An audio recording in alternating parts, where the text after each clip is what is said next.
The Hatha Yoga, as we are teaching, this is not happening now, this has happened for millennia in this form.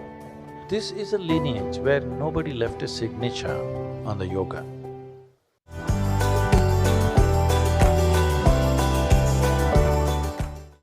I think what makes this program different and unique from any other program is that the asanas here are very much a live process. It's a classical hatha yoga, and so I'm noticing that every day it's something that's living within you, that's something that is growing, it's something that's evolving within you. So all of the asanas, the postures are done with eyes closed, and that makes the world of the difference. It's not a performance anymore, it's the fact that we close our eyes during most of the postures makes it so that it's much more of an inward process. So what makes something classical is, one thing is the period of its existence, which definitely all yoga has. In a specific form, if it has existed for a period, and another thing for a language is that it must have a substantial body of literature.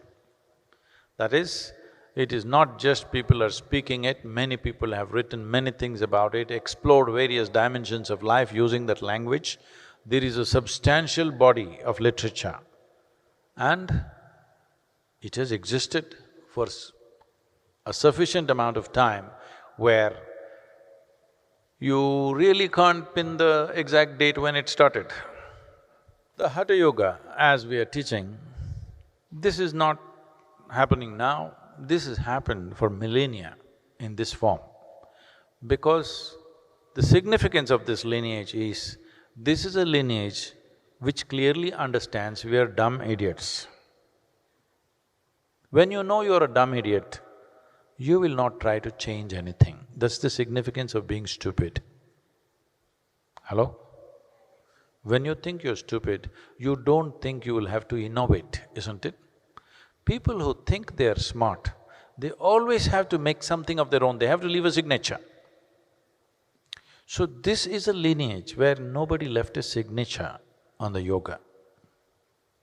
I even feel within myself, I shouldn't tell you this, but now you asked, I'm telling you, I don't feel right to even call it Isha classical hatha yoga.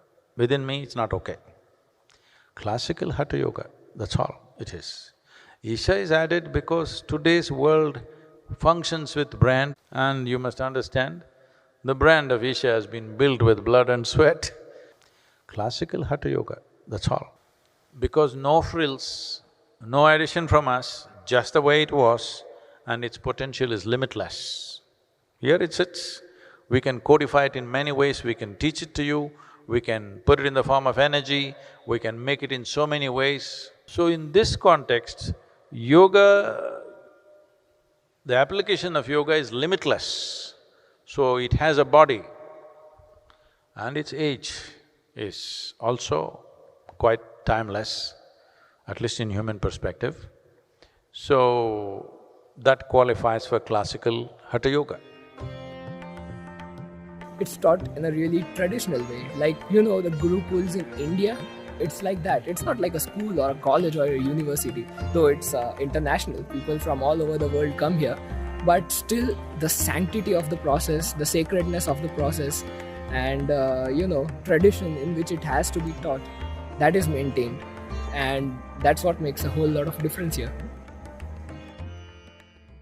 During the session, before any new asana, we watch a demonstration of the posture that shows the smallest details of how we are supposed to do the asana, how to stand, how your body alignment should be, and even how your fingers should be.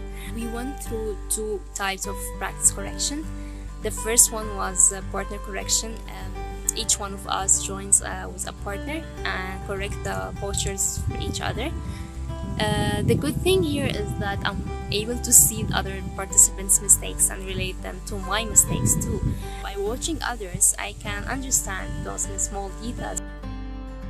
The second type of practice correction is one-on-one practice corrections with the teachers. I discovered that there are many mistakes I didn't realize I was doing, and now I'm paying much more attention to how I do the asana. One thing that I've been noticing, we're doing a process called visualization. It's really about to train the mind to visualize the posture we get in. So we not only use and develop the body, but we also start using the mind as well. We just close our eyes and visualize it, so that we can really train and use the mind to the full extent. Yoga was booming all around, and I was drawn to it was mainly because of the psychological balance as well as the physical benefits that you get from it. But I didn't have a proper source, so I did some YouTube yoga. It was some postures and the explanations on how to do it. It was so not working out. I used to just copy the move with music running in the background. I can't even imagine doing such a thing right now. There was no focus on the breath. So I did that for a few months, injured my right shoulder, and obviously I had to stop it. I had no idea I would be introduced to this place where they have so much depth to everything. We are asked to put focus on every single movement, coordinated with the breath. At first I was like, oh, this hurts, that hurts, my stomach hurts. Every day I actually want to do more of it so that I can break that limitation of, that resistance that I have towards sadhana. Every day I wake up thinking, let's push yourself a little more, and maybe we'll get there a little quicker. So yeah, and can't wait to lose some more weight, man. This is like, it's dragging me down a little bit, so I'm gonna be out there, but the body is a limitation, so I'll work on it more. I'm not only learning hatha yoga, actually I'm learning a new way of life and learning the ideal way of becoming a hatha yoga teacher, and I'm also becoming more aware of unconscious patterns of my life. Everything in the program is very precise, and I'm looking forward to learn more from Isha.